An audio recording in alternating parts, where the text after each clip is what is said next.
जय माता दी दोस्तों, आने वाली करवा चौथ व्रत के लिए आप सब माताओं बहनों को ढेर सारी शुभकामनाएं। भगवान श्री हरि विष्णु आपकी जोड़ी हमेशा सलामत रखें और आप जीवन पर्यंत अपने पति की लंबी आयु के लिए, उनकी तरक्की के लिए, उनके स्वास्थ्य की कामना के लिए करवा चौथ का जो व्रत है वो करती रहें। इसी कामना के साथ आज का जो वीडियो है वो मैं शुरू कर रही हूँ। दोस्तों, आज के वीडियो में मैं आपको बताऊंगी कि करवा चौथ व्रत जो है वो इस साल 2022 में आपको करना चाहिए या नहीं करना चाहिए, और करना चाहिए तो क्यों करना चाहिए, और अगर आप इस साल व्रत नहीं करेंगे तो फिर अगले साल क्या गारंटी है कि आप व्रत कर पाएंगे।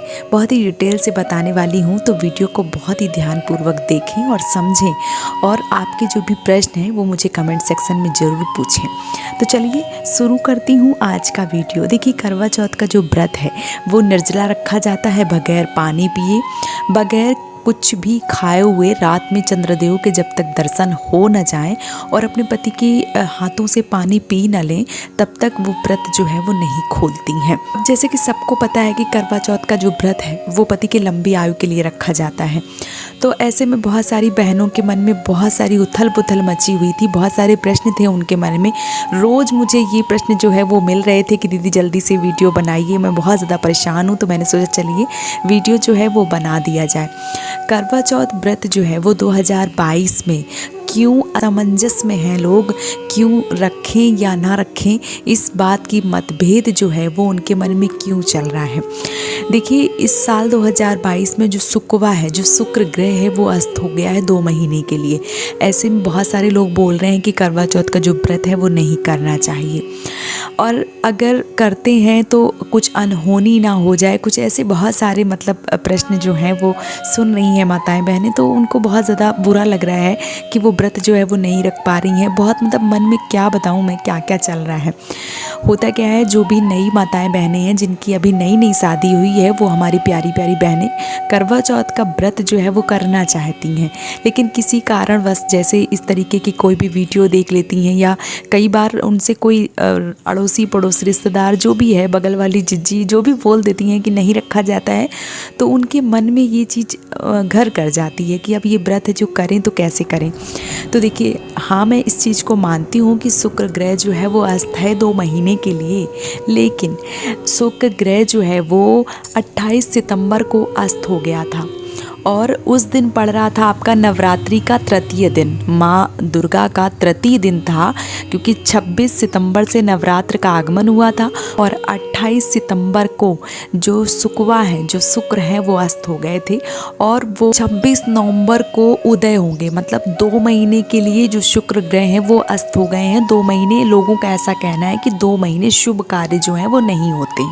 तो जब नवरात्रि शुरू हुई, माँ का तीसरा दिन जिस दिन था, उस दिन से जो शुक्र ग्रह हैं वो अस्त हो गए थे, लेकिन नवरात्र में पूरे शुभ कार्य हुए हैं। चाहे किसी की शादी की डेट फिक्स हुई हो, या किसी की इंगेजमेंट, किसी की गोद भराई, किसी बच्चे का मुंडन, किसी नए घर की बनाने की नींव रखी गई हो, या कोई फ्लैट खरीदा गया हो, या कोई प्लॉट खरीदा गया हो, या कोई नया वाहन खरीदा गया हो।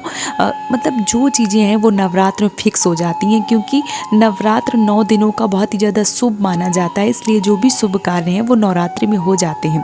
अब ये चीज़ थोड़ा सा ध्यान दीजिए कि नवरात्र में भी जब आपने व्रत रखे हैं, जब जो भी कार्य शुभ कार्य किए हैं, उस समय भी शुक्र ग्रह जो है वो अस्त ही था। ऐसा नहीं है कि उदय हो गए, वो 2 महीने के लिए अस्त हैं। तो जब नवरात्र में पूरी विधि विधान से हर एक नया कार्य जो है वो किया गया है और उसकी उत्पत्ति हो गई है, तो अब हम बीच में करवा चौथ का जो व्रत है वो क्यों नहीं रख सकते हैं भाई? इसका जवाब है। तो व्रत जो है वो करना चाहिए आपको करवा चौथ का, क्योंकि जब अधिक मास लगता है, या जब मनमास लगता है, खरमास लगता है, तब किसी नए व्रत को नहीं उठाना चाहिए, क्योंकि ये वर्जित माना गया है। लेकिन जब अभी शुक्र ग्रह जो है अस्त हो गए हैं, तो ऐसे में क्या होता है कि सृष्टि के रचयिता जो हैं विष्णु भगवान, वो इस समय 2 महीने के लिए जब शुक्र ग्रह अस्त हो जाते हैं, तो जो भी उनका कार्यभार है वो भगवान भोलेनाथ के हाथों में सौंप देते हैं और भगवान भोलेनाथ इन 2 महीनों में जो भार है वो संभालते हैं पृथ्वी को, मतलब जो दुनिया है उसको अपने तौर तरीके से चलाते हैं, क्योंकि उनके ऊपर पूरा जो कार्यभार है वो भगवान भोलेनाथ के ऊपर रहेगा। तो जब हम करवा चौथ का व्रत करते हैं तो भगवान भोलेनाथ की और माता पार्वती की पूरी विधि विधान से पूजा अर्चना की जाती है। चौथ माता का व्रत किया जाता है और माता पार्वती का भगवान भोलेनाथ का पूजा जो है वो बहुत ही विधि विधान से करवा चौथ व्रत में किया जाता है। अब इस चीज़ पे गौर करने जैसा है कि जब भगवान भोलेनाथ इस कार्यभार को संभाल रहे हैं और उन्हीं के लिए मान लीजिए उनकी पूजा अर्चना हम कर रहे हैं, अपने पति की लंबी आयु के लिए व्रत कर रहे हैं, उनकी पूजा अर्चना कर रहे हैं, तो भगवान भोलेनाथ आपके ऊपर कृपा जो है वो क्यों नहीं बनाएंगे भाई।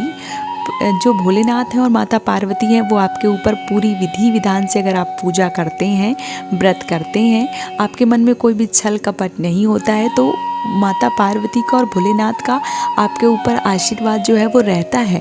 आपके पति की आयु लंबी होती है, उनकी तरक्की होती है, वो जीवन भर हमेशा उनकी जो ऊंचाई का जो दौर है ना, ऊंचाई वाला, वो उनको हमेशा मिलता है। इसलिए किसी भी मन में कोई भी डाउट्स, कोई भी मतलब मतभेद बिना लाए हुए करवा चौथ का जो व्रत है वो पूरी विधि विधान से कीजिए, क्योंकि इस साल अगर आप करवा चौथ का जो व्रत है वो नहीं करती हैं तो अगली साल मतलब 2023 में अधिक मास, खरमास या मनमास जो है वो जरूर लगेगा और तब हो सकता है कि आप करवा चौथ का व्रत जो है वो ना उठा पाएँ।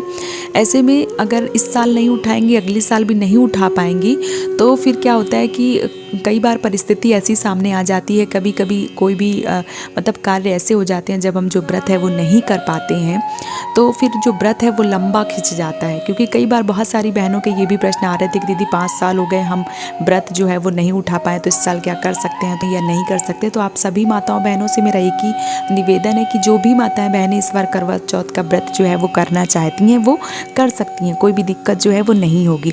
अच्छा, जो हमारी बहनें हैं वो बहुत ज़्यादा भोली हैं। कई बार ये भी प्रश्न आ रहे हैं कि दीदी अगर मैं जैसे शुक्र ग्रह हस्त हैं, अगर मैं व्रत करूँगी तो कहीं कुछ ऊंच नीच ना हो जाए, कहीं कुछ दिक्कत ना हो जाए, ऐसे में व्रत करना सही रहेगा या नहीं रहेगा। तो करवा चौथ का जो व्रत है वो पूरी तरीके से सही रहेगा। आप मन में कोई भी दिक्कत या कोई भी परेशानी मन में बगैर लाए हुए इस व्रत को पूरी विधि विधान से कीजिए। और अगर फिर भी आपके मन में कोई भी लग रहा है कुछ चीज़, तो आप इस व्रत में दान पुण्य जो है वो अवश्य रूप से करें। किसी विप्र को, किसी ज़रूरतमंद को, किसी ब्राह्मण को, किसी मंदिर में, या जो भी आपके सामर्थ्य में चीज़ें हैं वो आप दान कर सकते हैं। अगर इसमें भी आपका प्रश्न आएगा कि दीदी क्या चीज़ें दान करें, तो आप चाहें तो किसी को राशन पानी, मतलब जो थाल सजा के दिया जाता है, आटा या जो भी चीज़ें हैं वो आप मंदिर में किसी विप्र को या किसी ज़रूरतमंद को भोजन खिला सकते हैं। या आप चाहें तो किसी सुहागन महिलाओं को श्रृंगार की चीज़ें दान में दे सकते हैं, या किसी मंदिर में आप कुछ दक्षिणा जो है वो चढ़ा सकते हैं, या कुछ भी मान लीजिए कि किसी को कपड़े दान कर सकते हैं। कुछ भी, जो भी आपके सामर्थ्य में है। मैं ऐसा नहीं कह रही हूँ कि आप अपने बजट से ऊपर जाइए, लेकिन जो भी आपके सामर्थ्य में है वो चीज़ें आपको दान में ज़रूर देनी चाहिए, जितना आपके बजट में है। क्योंकि पूजा जो होती है वो हर तरह की होती है, जितना आप कर सकते हैं उतना दान अवश्य रूप से करें। अगर आपके मन में कोई भी जो शंका जो है वो अगर चल रही है तो आप दान पुण्य जो है वो कर सकते हैं। तो उम्मीद करती हूँ कि आज का वीडियो बहुत ही अच्छे से आपको समझ में आ गया होगा। अगर आपके मन में कोई भी प्रश्न है तो आप मुझे कमेंट सेक्शन में पूछिए, मैं आपके सारे सवालों का जवाब जो है वो देने की पूरी कोशिश करूँगी। आज का वीडियो यहीं पे समाप्त कर रही हूँ दोस्तों। एक बार फिर से आप सबको करवा चौथ व्रत की ढेर सारी शुभकामनाएं।